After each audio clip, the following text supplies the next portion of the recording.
Voltando, então nós vimos que o diodo, um componente semicondutor, o qual, dependendo da maneira com a qual ele se relaciona com a fonte de corrente, ele permite ou não a passagem de corrente elétrica, certo? Então esse é o diodo. Então quando eu tenho uma fonte que os sinais se alternam, ou seja, aqui tem esse gráfico aqui, não necessariamente esse, mas esse aqui como exemplo, porque é a corrente que sai da tomada.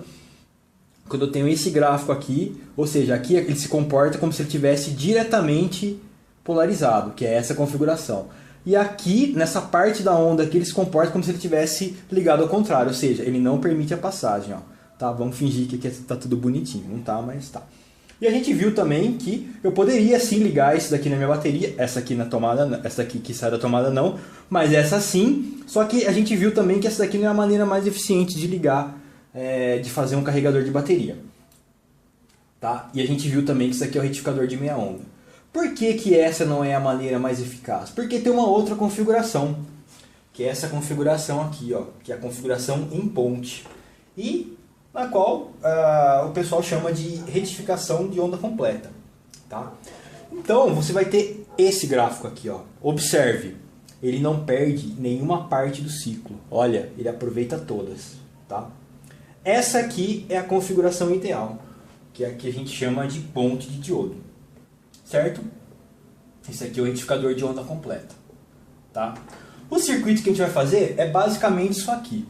Tá? Eu vou só dar uma pincelada aqui nas outras partes, né? Porque vocês podem encontrar circuitos assim também. A do alternador é essa aqui, ó, tá? 14.5, acho. Certo?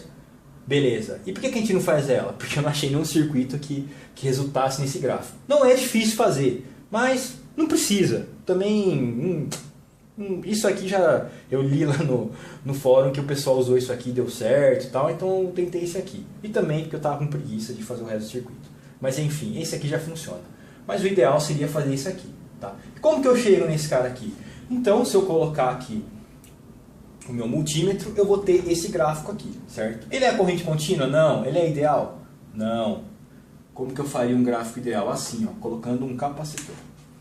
Aqui, por exemplo. Tá? Aqui é a parte positiva, que eu vou ligar na positiva da bateria, aqui negativa. Colocando um capacitor aqui.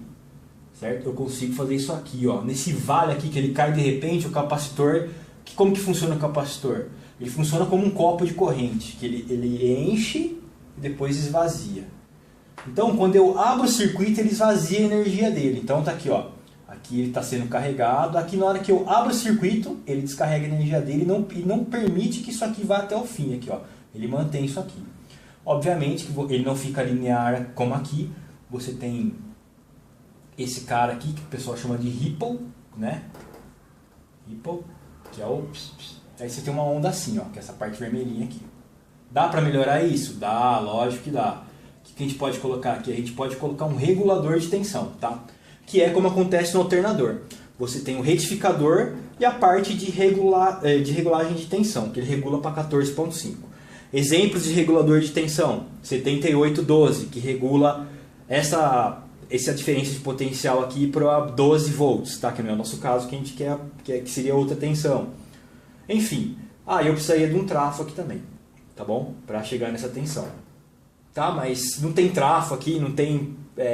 precisaria de um transformador que a gente liga aqui. Que aí ficaria como uma fonte mesmo, dessas fontes comuns que você compra no camelô. Mas aqui no caso não retificaria para 14 volts, tá, pessoal? Tá? Retificaria para tensão aqui, que acho que dá 100. Não lembro de cabeça. Eu acho que dá 100 por quê? Porque essa barreira de potencial aqui, para cada ciclo, ele perde são 2 diodos para cada ciclo, então ele vai perder 1.4 volts para cada vez que ele passa. Que são 2 barreiras de potencial por vez. Então acho que eu não lembro quanto que dá a tensão aqui.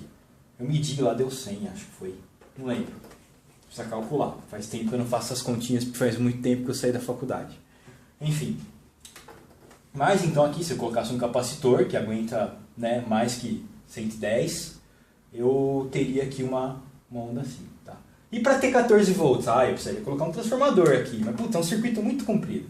Então o circuito que eu achei na internet foi esse cara aqui, ó. Eu vou ligar aqui positivo, negativo. Aqui eu coloco uma lâmpada. Nossa, mas isso aqui não é o símbolo da resistência? É. O que é a lâmpada incandescente? Nada mais é do que um resistor. E aqui eu coloco um fusível de 2 amperes. Que é para quê? Caso dê algum problema, ele segura, que é a parte de segurança, tá? Então, voltando, vamos fazer esse cara aqui, ó. Tá? E é isso que eu vou ensinar hoje. Podemos fazer esse cara? Podemos. Podemos fazer esse cara aqui? Podemos. E para fazer esse cara aqui igual ao do alternador, de 14 volts? Eu posso? Posso. O que eu precisaria? Um transformador aqui, de um capacitor, de um regulador de tensão, talvez, tá? Que aí é um circuito mais bonitinho e tal, mas eu não preciso de tudo isso. Só esse cara aqui já resolve o nosso problema, certo? E é isso que a gente vai fazer na próxima parte. Ok?